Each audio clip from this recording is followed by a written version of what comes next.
E aí, pessoal, tudo bem? Professor Antônio aí trazendo a resolução de mais 5 questões aí da prova da Transpetro, né? A prova número 7, tá? Do concurso que foi aí há uma semana atrás.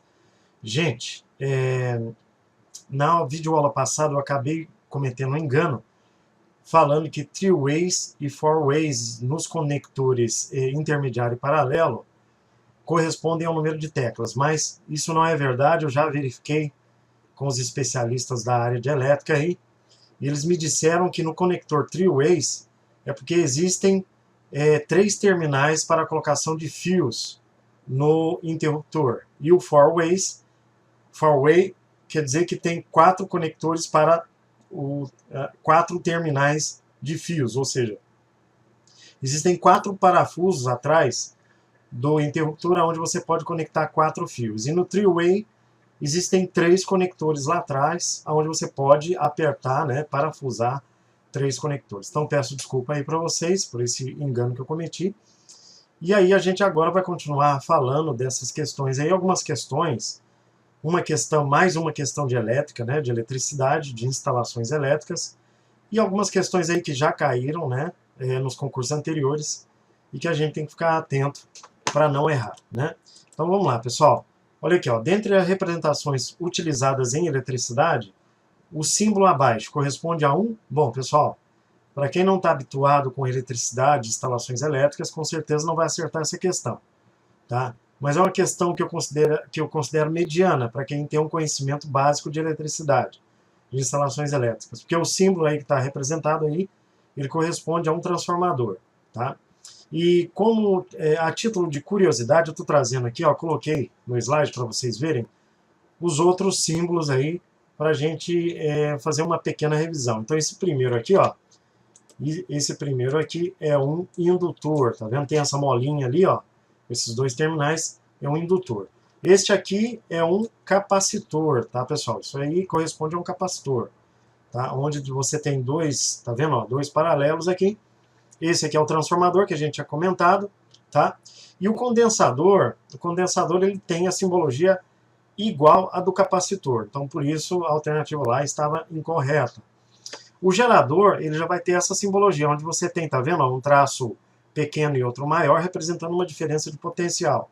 Está sendo gerada do resistor para essa diferença de potencial. Então, ali a gente tem um caso clássico de geração de força eletromotriz, né? E aqui no caso o contrário é um receptor, ou seja, a corrente está caminhando para este resistor. Ok, pessoal? Na questão 27, uma questão de desenho aí, né, pessoal? Uma questão de desenho, conceitos básicos de desenho técnico que a gente tem que ficar atento. Porque às vezes essas questões pequenas, né, fáceis, acabam pegando a gente de surpresa. Então olha o que ele diz no enunciado, que se o comprimento de uma barra de inox for 3 centímetros, tá? Eu estou entendendo que esse aí é o comprimento real da peça. Qual será o comprimento em centímetros do desenho, se for empregado uma escala 5:1?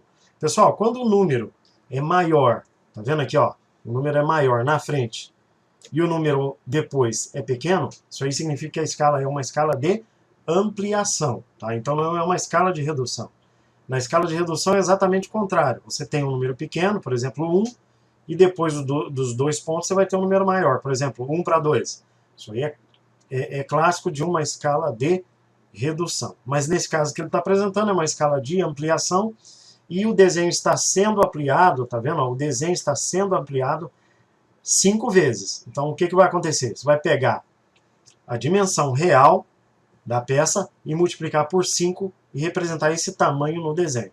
Então por isso aqui, pessoal, que a alternativa correta é a alternativa A, aonde ele fala que é 15, ok? Então, para a gente relembrar, uma escala natural, onde o tamanho do desenho é igual ao tamanho real da peça, é uma escala 1:1. Uma escala de ampliação, onde o tamanho do desenho vai ser maior do que o tamanho da peça, aí a gente vai ter uma escala de ampliação. E na de redução, exatamente o contrário, onde o tamanho do desenho vai ser sempre menor que o tamanho real da peça, que é o que a gente mais utiliza em projetos mecânicos, né? Que são escalas de redução para o desenho, porque o desenho às vezes ele é muito grande, não cabe dentro da folha do desenho, então a gente tem que reduzir o desenho nessa escala. Ok, pessoal? No número 28, uma questão aí, pessoal, que não deixa de cair na prova da Petrobras. Gente, metrologia, interpretação de instrumentos de medição, são questões que sempre vão cair. Isso aí vocês sempre têm que estar fazendo exercício, não adianta. Tá? Então, na figura que ele está representando aqui, é um paquímetro em polegada, tá? Onde nós temos essa parte superior aqui chamada de vernier ou escala móvel, tá? O pessoal chama de vernier ou escala móvel. E aqui embaixo a gente vai ter a escala fixa do paquímetro. A escala fixa porque ela não se movimenta, ok? Então, para vocês executarem a leitura desse instrumento com precisão, vocês têm que olhar primeiro para esse zero na escala móvel, tá vendo? Vocês vão olhar para o zero, o risco do zero, vocês vão ver quem ele está ultrapassando, já que o movimento dele vai se dar da esquerda para a direita, pelo que está dando a entender ali. Então, como ele não ultrapassou nenhum risco aqui, pessoal, então a leitura, por enquanto, que está acusando é 4 polegadas, porque tem o número 4 lá. Beleza, gente? Ah, professor, mas se tivesse passado um risco, gente, aí seria 1/16 avos, já que uma polegada nesse tipo de paquímetro é dividido em 16 partes. Então, se tivesse ultrapassado o primeiro risco, seria 1/16. Se tivesse ultrapassado o segundo risco, seria 2/16, que é a mesma coisa que 1/8. Se tivesse ultrapassado o terceiro risco, seria 3/16. Aí 3/16 não dá para simplificar, deixaria 3/16. Então, nesse caso aí, pessoal, nesse caso dessa questão, não ultrapassou nenhum risco, eu vou direto para a leitura do vernier, da escala móvel. E aí eu olho aqui a coincidência e identifico que a coincidência está exatamente no quinto risco, tá vendo? Ó? Na escala móvel, tá, pessoal? Está no quinto risco na escala móvel. Por isso, a leitura aqui é exatamente a alternativa D, onde indica 4 polegadas inteiras, 5/128. Beleza, gente? Então, esta que é a leitura deste paquímetro em escala em polegadas. Tá? Ok? Questão fácil, né, pessoal? Eu considerei essa questão uma questão fácil. Na questão 29, é uma questão que deixou um pouco em dúvida o pessoal em duas alternativas.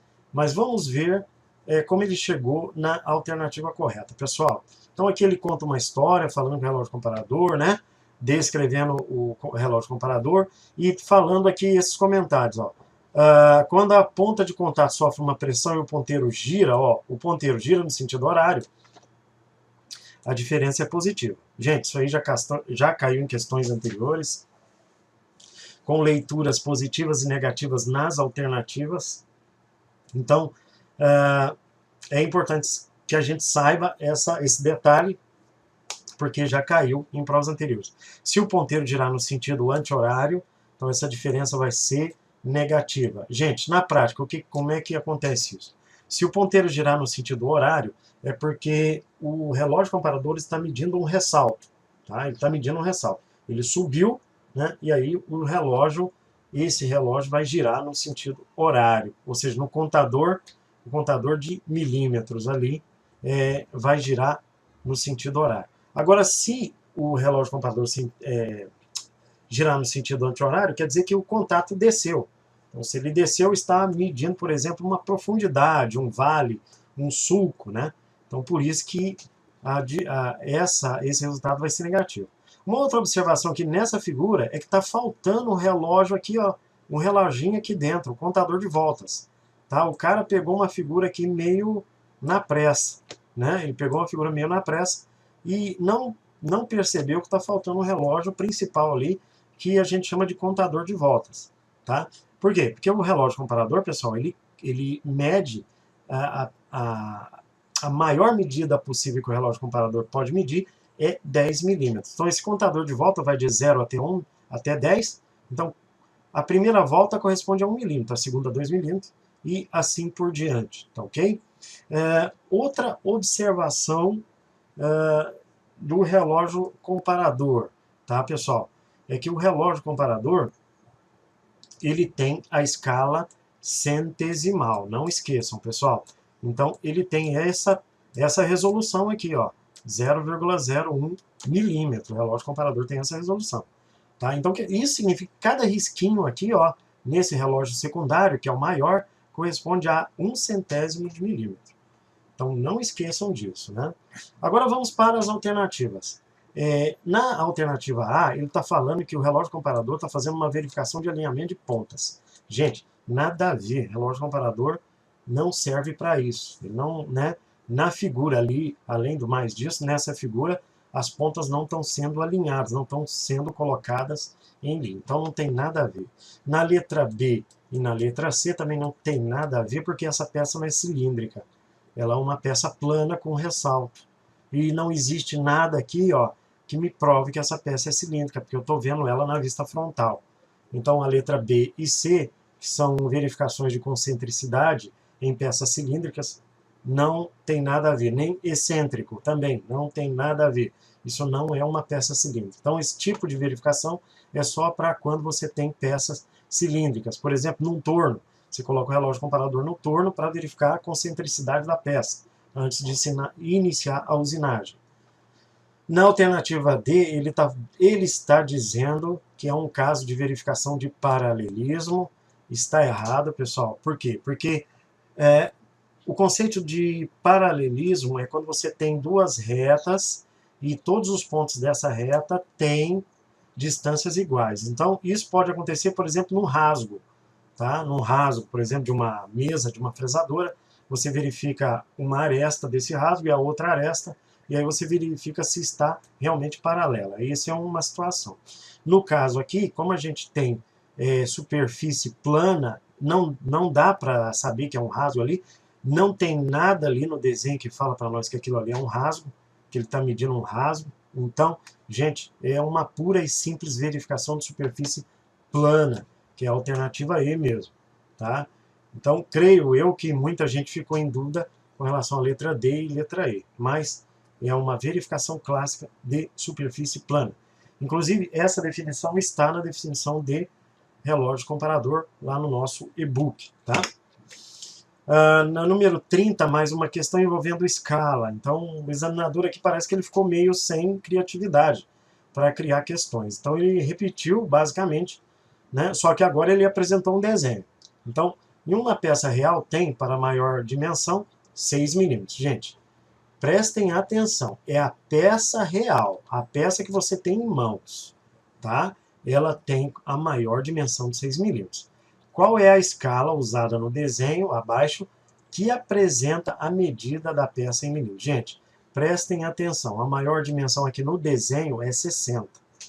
Se você tem em mãos uma peça com maior dimensão de 6 milímetros, e no desenho está 60, significa que houve uma ampliação de 10 vezes. Né?